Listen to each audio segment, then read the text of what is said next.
Welcome to this week's Let's Talk Paranormal, and my special studio guest today, Peter Lancett, joins me from the UK. He's a horror novelist and an occultist, and is the author of this epic novel, The Shadowmasters. If you are into horror big time, this is the book for you to read. And part 2 is going to be released in 2005. So be afraid. Be very afraid. However, Peter's here today to discuss Earth mysteries with us, and in particular, 3 universal energies that seem to relate to mysterious sights here on Earth. Thank you for being here today, Peter. It's a pleasure. It's wonderful to see you. Now, what is it about these mysterious locations that seem to attract you? Well, they didn't attract me at first. It was through my publisher, actually, Tracie. They were asking me to do some interactive work to be used on the website that they're putting together. Right. So I said, yeah, I'll do this. And they said, this is what we want you to do. We want you to go and have Blair Witch experiences. They want you to go out to sites around the UK, primarily around the UK, that have got reputations for being frightening, where things have happened. And we're not talking about urban situations, we're talking about wilderness situations, moorlands, forests, places like this. So I'm doing this, and I think, yeah, I mean, I've got to be crazy to do this and go out at midnight and the early hours of the morning to do this. But when I was there, and I thought nothing would happen, and I guess a lot of times nothing did, certain places, yeah, things started happening. For example, I went to a place called Beachy Head. Right. Now, Beachy Head, for those viewers that don't know and don't know the UK, geography is on the south coast of England. It's a headland, there are chalk cliffs, and at Beachy Head, people jump and commit suicide. I mean, if you're going to commit suicide in England, Beachy Head is where you're going to go if you're going to be a jumper. How bizarre. Like, well, that's why I went there. I thought, well, I'm going to have a look. Maybe I'll see somebody jump. Maybe I won't. But I'm a horror writer. Anyway, but the place was empty, and I got to tell you, it's quiet. Now, the rest of the Sussex Downs around about it, you can hear things. You can hear wildlife. You can hear seabirds. God, it's on the coast. You don't hear a seagull, nothing. It's as dead as anything. I'm thinking, well, what? There's something strange here. And I sat around this place, and it was maybe for an hour at 2 o'clock in the morning. And, yeah, I'm pulled towards the edge. My goodness. You are attracted towards the edge. Now, I've been back in the day, and tourists go there. I mean, there's a pub across the road, and you can get lunch and stuff. And everybody that goes there stands right on the edge. Everybody. And but feels everybody. the impulse to I jump. mean, I hope they do.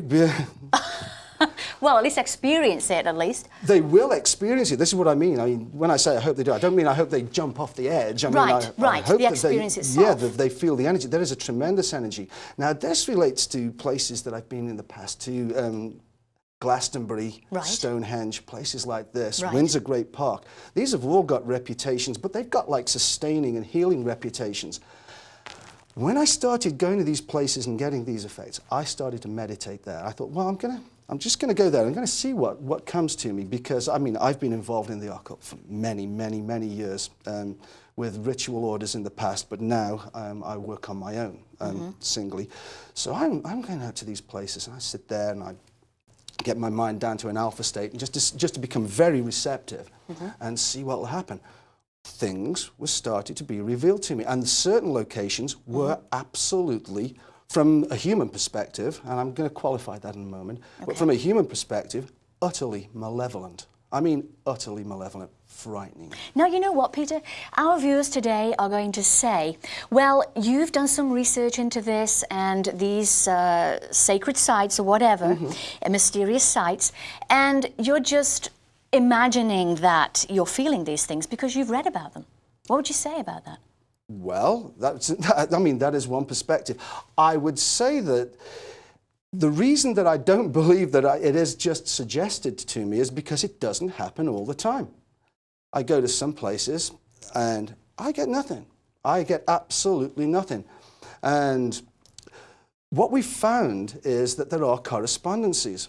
There are places, the places where things do happen tend to be the places where the energy is strongest, but Some of the worst experiences have been at places that people don't know anything about, and that I didn't really know anything about, to be honest with you. Right. I mean, I find out about some of these places just by asking people. I travel the UK all the time anyway, researching various things for novels and locations for novels. And I always ask, and there are places that I've never heard of. I mean, there's a place in North Staffordshire, on the North Staffordshire-Derbyshire border. It's called the Doxy Pool. It's up on this moorland, and it's maybe an hour's walk, maybe longer than that, from the nearest roadway. So if you're frightened up there, you're stuck there. You know, this isn't like being in a haunted house, run out and there's other houses around. I mean, you're up there and you're stuck there, and that was the worst experience I've ever had in my life. It's not like I'm a novice at this, Tracy, and I mean, I do know well, I've got a good idea whether I'm suggesting things to myself. Well, Peter, what is it that you exactly feel when you're at these places? I know you've spoken about Beachy Head, where you feel the impulse to want to jump off the edge. At Doxy Pool, for example. Doxy Pool, I actually had what I guess some people would call an almost hallucinatory experience.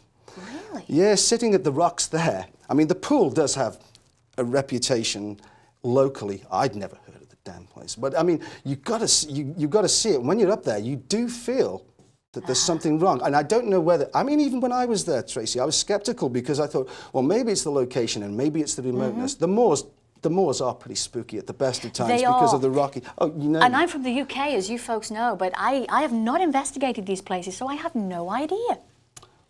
This pool, though, this pool, I'm sitting there and I'm just dropping down to an alpha state. I mean, this is just a breathing exercise, you know, calm breathing, let the thoughts drift away, just take your heart rate down, calm, and empty, and you become receptive. You let things happen.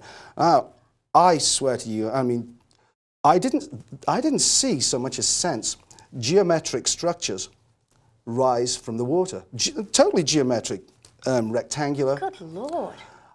But they were oppressive. They grew to a size that was oppressive. No movement on the water. Now, is there a certain time of the evening that this would happen, Peter? Well, funnily enough, this is something that we're trying to map. We want help on this. I mean, we'd like people, anyone that sees this show, for example, to contact us. We'd like people to do this. Everybody knows of things local to themselves. And we want to try and map this because we do believe that there is something that hasn't been expressed terribly well before, but that does correspond to things that people know. And certainly world religions and ancient world religions have always had some kind of access to.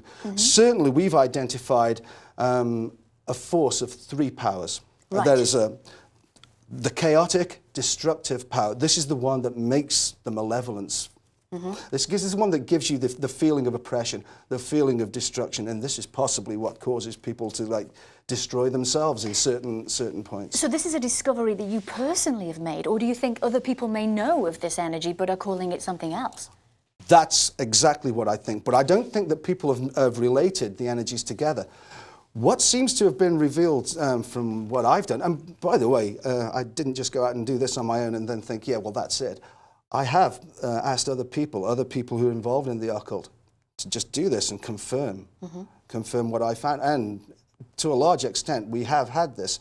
This is all going to be posted on the publisher's website. What started out as a bit of fun has started turning very, very serious. Wow. As a piece of occult research, anyway.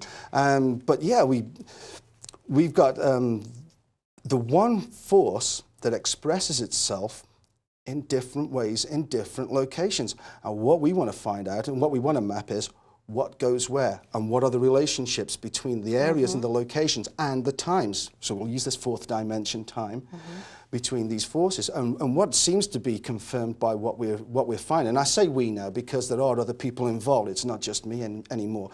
Right. And what we're telling you. How many people are being involved with this? So far, there are 4 occultists that I've invited to work on this with me, people that I know and trust, that I have done for a long time. And we're currently putting a log together of places around the UK, but what we want and what we know exists are locations worldwide, particularly in developed countries. We know, like the United States though, I mean, I imagine the possibilities for research in the United States are enormous. I would imagine so too. There must be so many mysterious places here, like Bermuda Triangle, for example. Well, I mean, we look at that, and we're looking at places that people know already, like the Bermuda Triangle, and by the way, the corresponding triangle in the Pacific. Not a lot of people understand that that exists, but it certainly does. It's almost diametrically opposed to the Bermuda one, and you get the same mysterious occurrences, many of which can be explained, but a certain proportion of which cannot be explained on the other side. So we're wondering about polarity in this. What we'd like to do, I mean, it would be very, very nice to find that if it were the case, and it seems to be the case, that there is polarity, that you'll find that these lines of force will go through the Earth, and they will appear balanced on the other side of the Earth.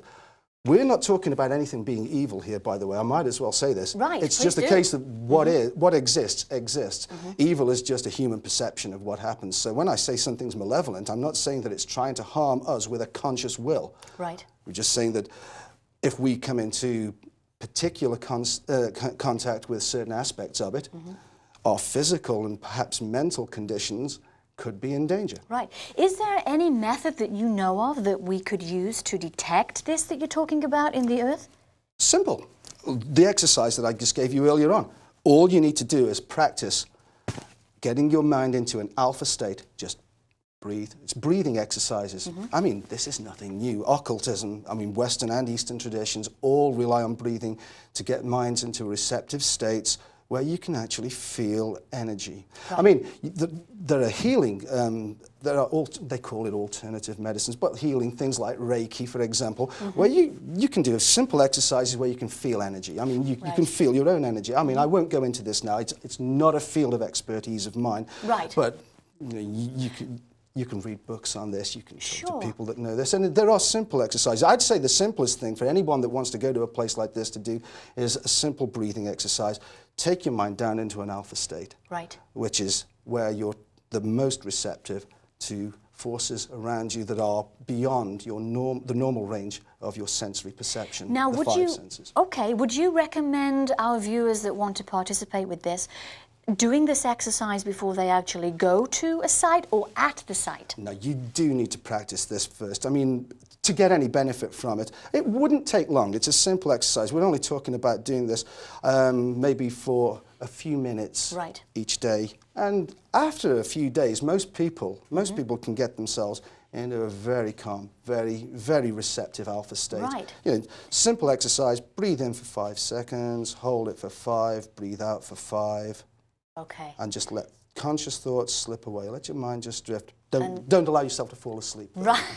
Very important. So that little exercise is going to help to train you to get to that.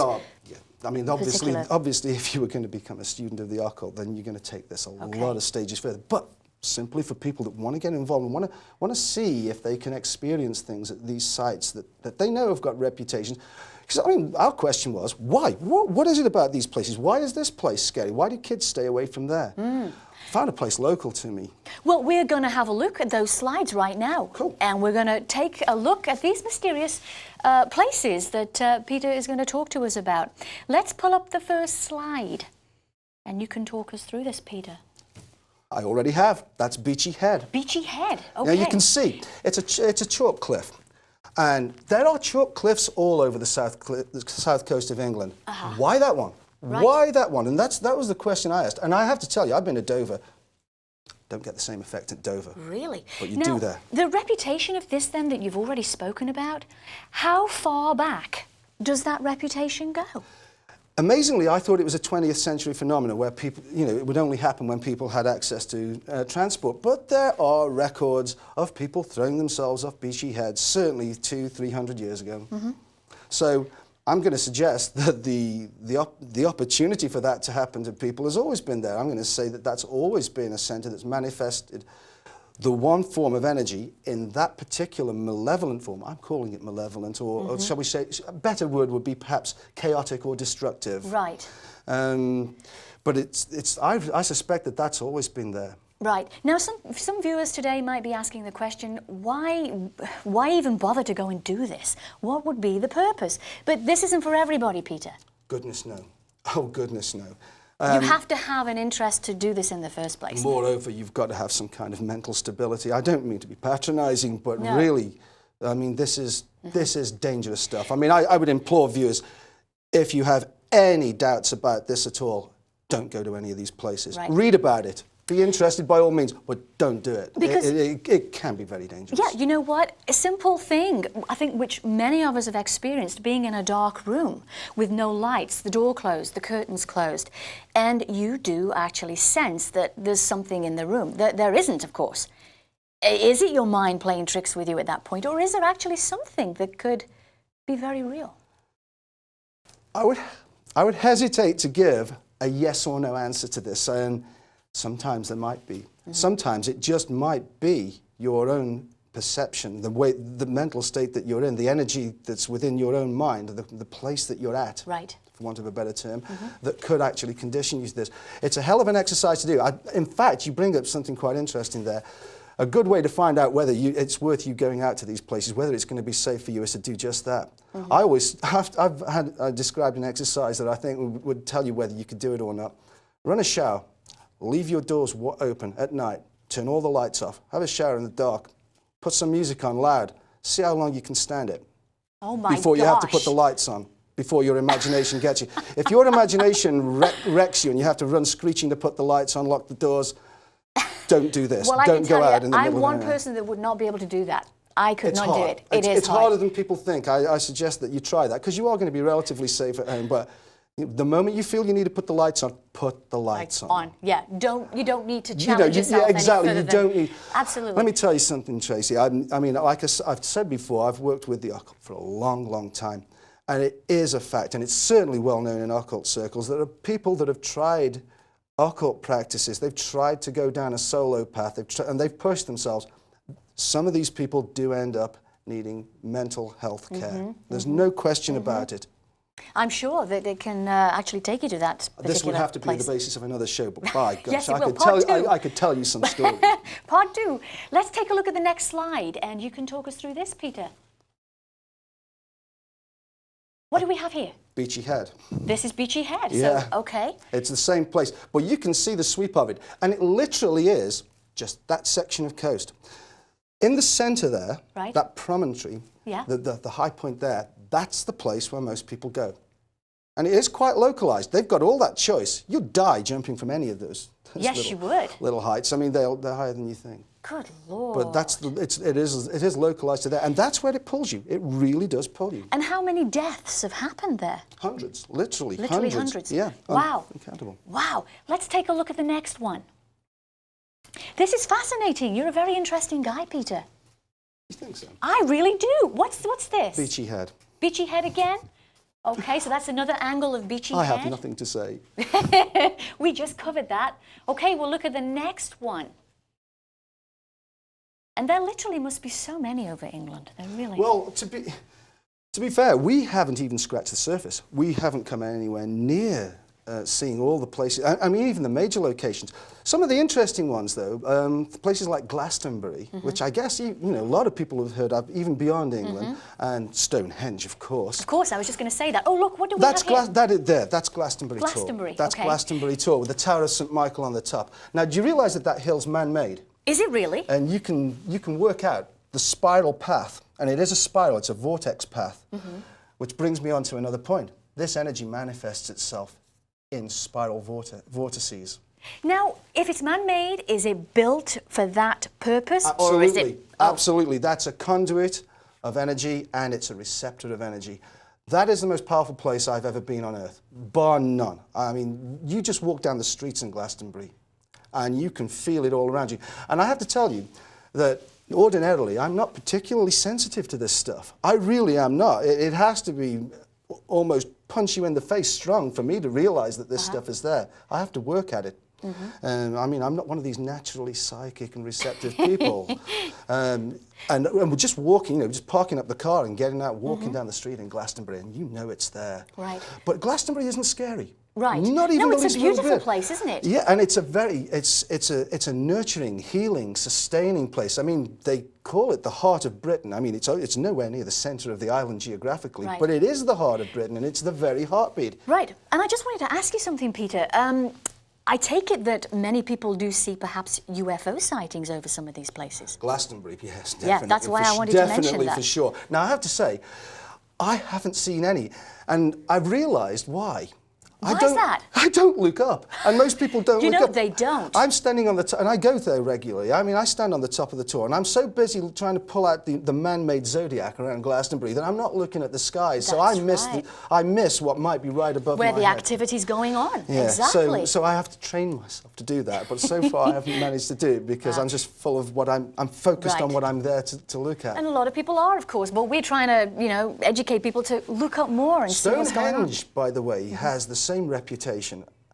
And let's face it, I mean, there's no technology at Stonehenge and Glastonbury, but Stonehenge has had a lot of sightings, a lot of UFO sightings. Yes, I know.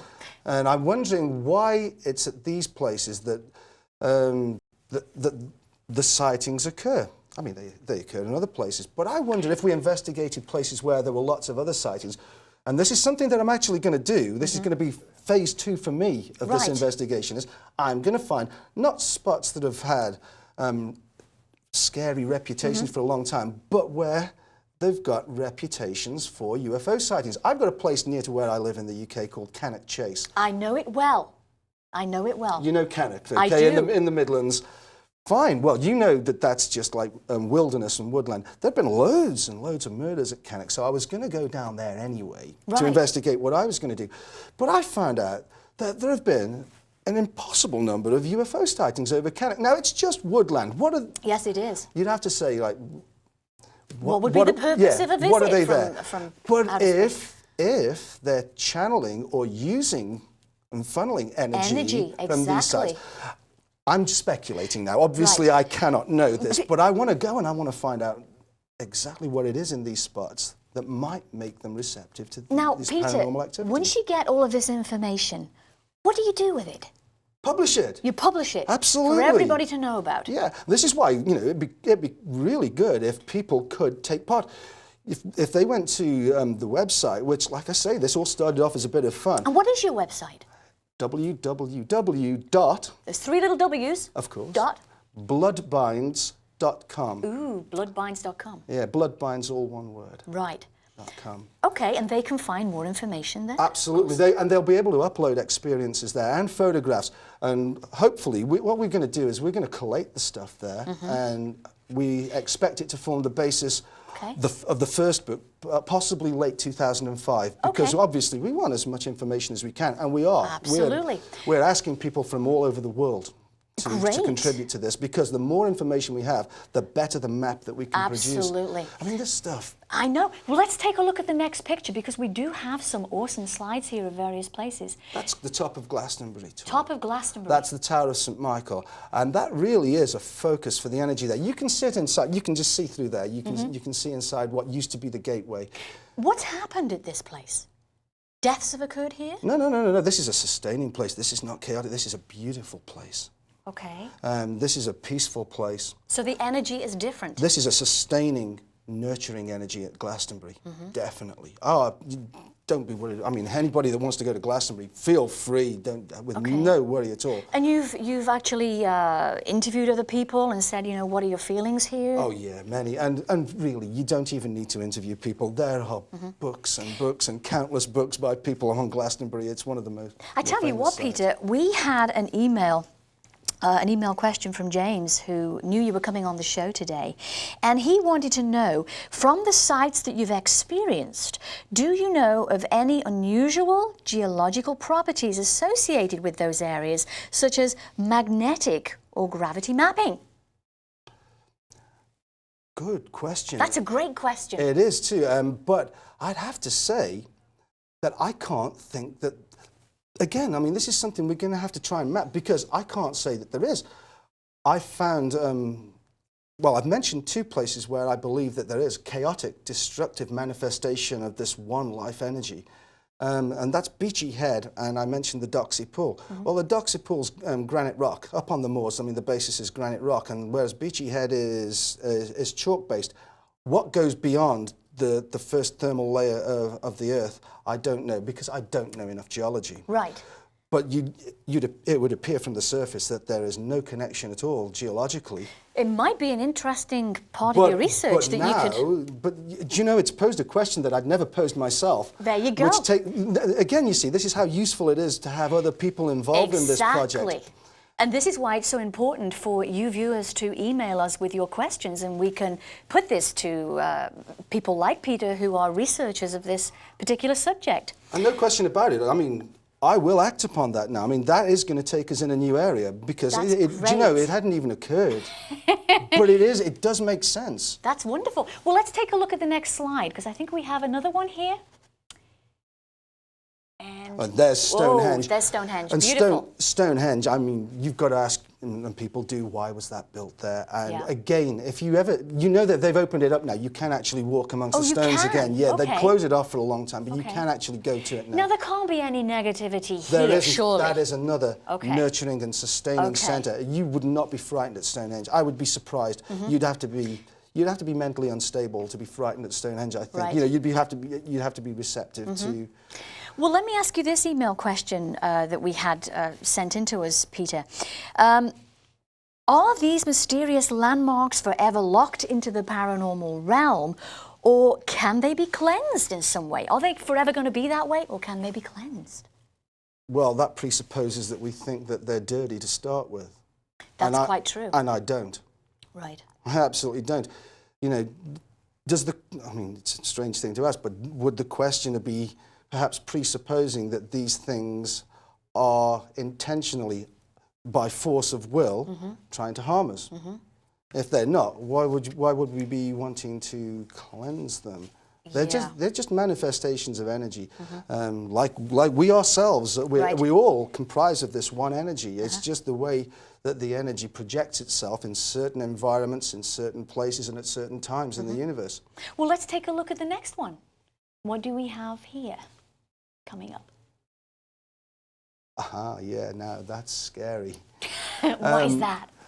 It scared me anyway. It scared you? Yeah, it's a place, again in England, it's called Knipersley Castle. Now, in the early part of the 19th century, they built a reservoir, a dam there, and it looks like a natural lake, and kids used to swim in it, even when I was a child, because I come from around that area. Really?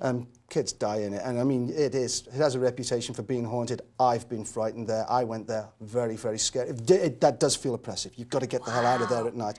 In fact, I wouldn't recommend that anybody goes anywhere near Knipersley. Really? Stay away from Knipersley? I would. Oh, at night. It's beautiful in the day. Okay.